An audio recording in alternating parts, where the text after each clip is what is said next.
салом бинандагони азиз, имрӯз 13 декабр аст ва ин барномаи хабариву таҳлили ахбори озодӣ. Ба мавзӯи асосии барнома таваҷҷӯҳ кунед. раҳбари Қирғизистон мегӯяд минтақаҳои баҳсноки марз бо Тоҷикистон 50 ба 50 тақсим карда шуда кори санадгузорӣ дар ҳоли анҷомёбист. додгоҳ ҳукми як гумонбар дар куштори бародар ва ҳамсараш дар кони бодомро содир кард. духтари маҳкум шуда мегӯяд падари ӯ гуноҳ надорад. дадом айбдор нестен, дадом ин кора карегишон не, дадом 68 ба даромсодиан ин кора карегишон не. ва созмони авфи байналмилал Исроилро ба геноцид ё наслкушии фаластиниён дар Ғазза айбдор намуд. бархилофи хомӯшии мақомоти Тоҷикистон, раиси ҷумҳури Қирғизистон Содир Ҷабборов баъзе аз нуқтаҳои созиши марзиро байни ду кишвар тавзеҳ дод.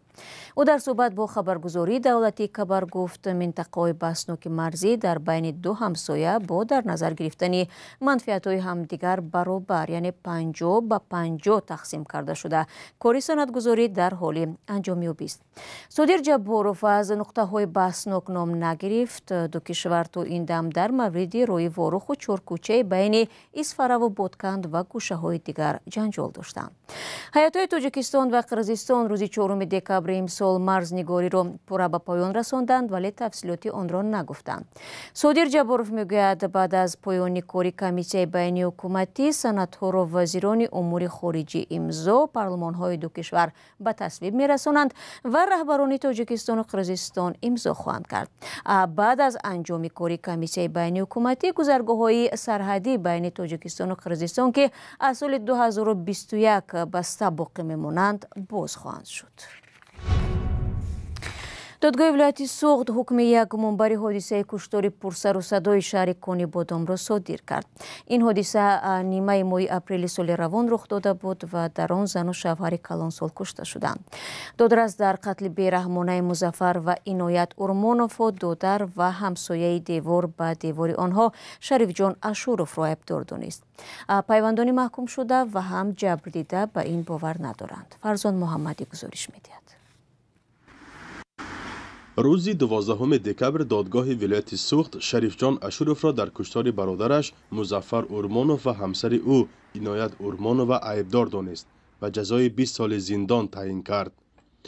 иштирокдорони мурофиа баъди анҷоми он ба Радиои Озодӣ гуфтанд, ки дар оғоз айбдоркунандаи давлатӣ ба маҳкумшуда ҳабси абад талаб карда буд. аммо айбдоршуда Шарифҷон Ашуров дар сухани охирин худро бегуноҳ донист. кушти гуфтодианде дадам куштагишон не, ин вай масалан дидаги одамо ҳаст ва гуфта до саволи ҳақиқат мебурад, мо бо вай мекунем. дадом айбдор нестен, дадом ин кора карегишон не, дадом 68 ба даромсодиан ин кора карегишон не. ҳодисаи куштори зану шавҳари тақрибан 70 сола шаби 16 ба 17 апрели соли равон дар деҳаи сайҳуни ҷамоати Фирӯзобаи шаҳри Кони Бодом рух додааст. мақомоти интизомӣ баъзе аз хешовандонро ба гуфтаи худашон борҳо бозпурсӣ ва якеро дастгир карда буданд. пайвандон мегӯянд зери фишору шиканҷа баёнот додаанд ва биноан хоҳони таҳқиқи дубора ва одилона ҳастанд. карисодагинда неварачам қуттия гиром майхал кара бозӣ кард. неварача писарча ани духтара ани мин бозӣ караги буд. ин хун не гуфта.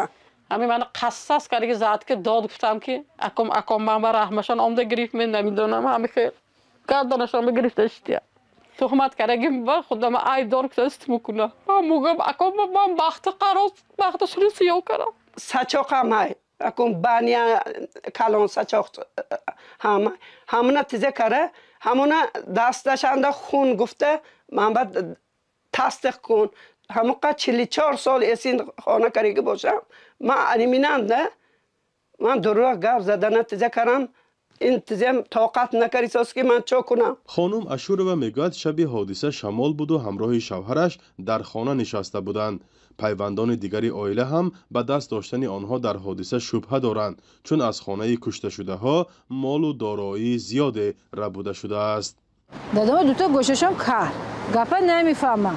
масалан дадом гапа намефаҳмам. сизе ки гӯям ҳа гуфта истодан гирифтидем. ҳамин куштора ман карагим не гуфтодия. умма вай карагишон не ки. و ایشان به همون مجبور کرد نینگه های پوشانده از کوچه کار زدن اما با وای کاری کرده دادم زدگی. مظفر اورمانوف و شریفجان اشوروف در همسایگی زیسته در خواجگی دهقانی کاملجان سلطانوف دههشان میراب بودند. وی به نام پدرش نسب گرفته برادران و خواهرانش نسبی اشوروف دارند. شیوه تحقیق کشتار مظفر اورمانوف و همسرش عنایت اورمانووا در دهه سیهون شهر کنیبادام نزدیکانشان را نگران کرده است. نمایندگان مقامات به آنها گفتند که حادثه در زمینه بدبینی به وقوع آمده است. راست گپ اماکم کتی همین همجان ما 44 سال رسیم همجا زندگی میکنیم. یکم بار ما از همه رفتگی نبودیم. 44 سال اماکم این جنده باشد ما این جنده. همجنده کلان شده و یا بچه‌اش کتی ما در برو کرده گشتگی.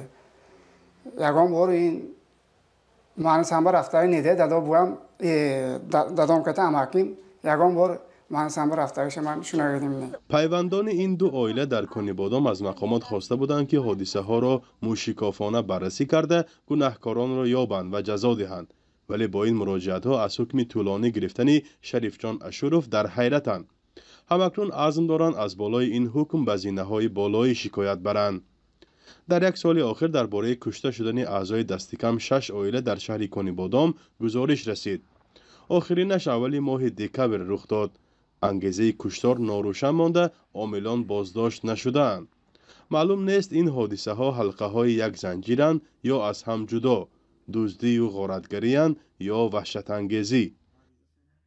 فرزان محمدی، رادیو آزادی، شهر کنیبادام. شما برنامه اخباری رادیو آزادی را تماشا دارید. خبرنگاران در سراسر جهان با سبب نیزاها و حکومت‌های استبدادی نرخ خیلی بلند را پرداخت میکنند و تا رفت شماری روزنامه‌نگاران زندانی یا کشته شده می‌افزاید. سازمان گزارشگران بدون مرز در گزارشی نوشت که 12 دکبر نشر شد میگوید امسال در سراسر جهان بیش از 50 ژورنالیست کشته شدند. ژانا کاوالیه مسئول برنامه‌های آسیای مرکزی و اروپای شرقی در گزارشگران بدون مرز با سوالهای رادیو آزادی از پاریس جواب داد و سوال اولی ما از او این بود که آیا درباره وضع ژورنالیستان حبس شده در تاجیکستان چه خبری دارد؟ در تاجیکستان 8 خبرنگار در زندان می باشد و دریافت معلومات درباره این خبرنگاران که خودسرانه بازداشت شده بودند بسیار مشکل است. ولی ما درباره شرایط بد زندان‌ها در این کشور، اتاق‌های از معیار پور، کمبود دسترسی به آب و دور بودن برخی زندان‌ها از محل زیست خویشاوندانشان خبر داریم. زیاده از این می‌دانیم که عبدالستار پیر محمدزاده در نامش نوشته بود که شکنجه شد. مرافع سردبیر پیک احمد ابراهیم که امسال بازداشت شد پشتی درهای بسته جریان دارد و آنگونه که در مثال دیگر خبرنگاران هم دیدیم بر اساس اتهام‌های ساخته به جوابگری کشیده شده است. حکمت الله سیف‌الله زاده در زندان 74 ساله شد. ما اینچنین از سرنوشت عبدالله غربتی، دلیر امامعلی، خورشید فوزیلوف، خوشام غلام، ذوقی‌بک سیدامینی بسیار نگران هستیم. چرا به نظر شما حکومت تاجیکستان دعوت‌های جامعه بین‌المللی به آزاد کردن ژورنالیستان را نادیده می‌گیرد؟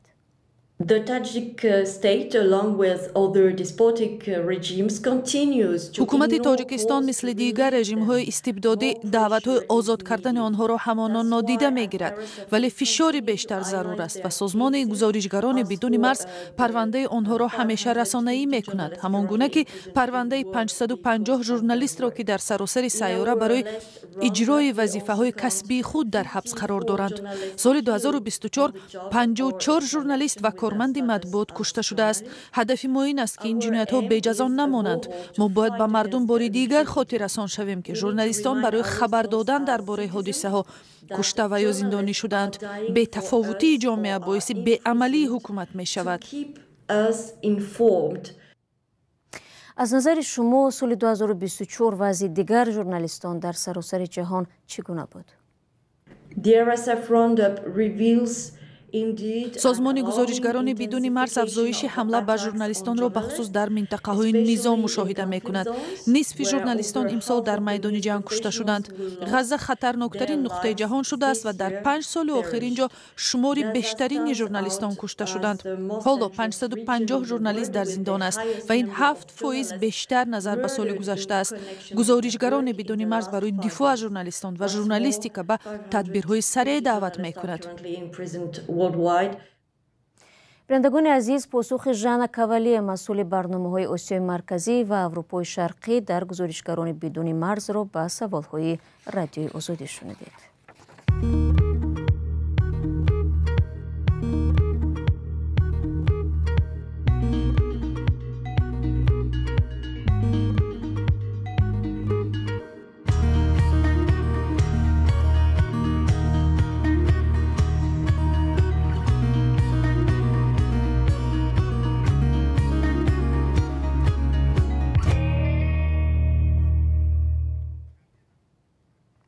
برنامه را ادامه می‌دهیم.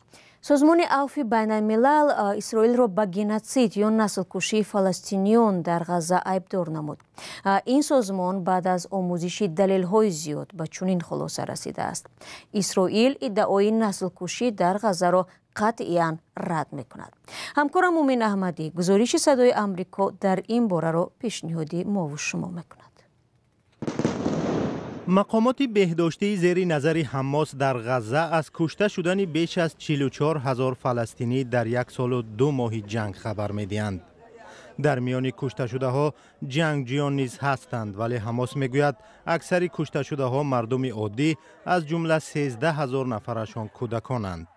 حمله های اسرائیل محله های اهالینشین را در غزه به خاک یکسان کرده است. سازمان ملل میگوید نزدیکی 2 میلیون نفر بیخانه شدند. سازمان های مددرسان از خطر گرسنگی شدید در شمال غزه هشدار می‌دهند. سازمان عفو بین الملل در گزارش تازه خود رفتارهای اسرائیل را گنوسید یا نسل کشی گفته است.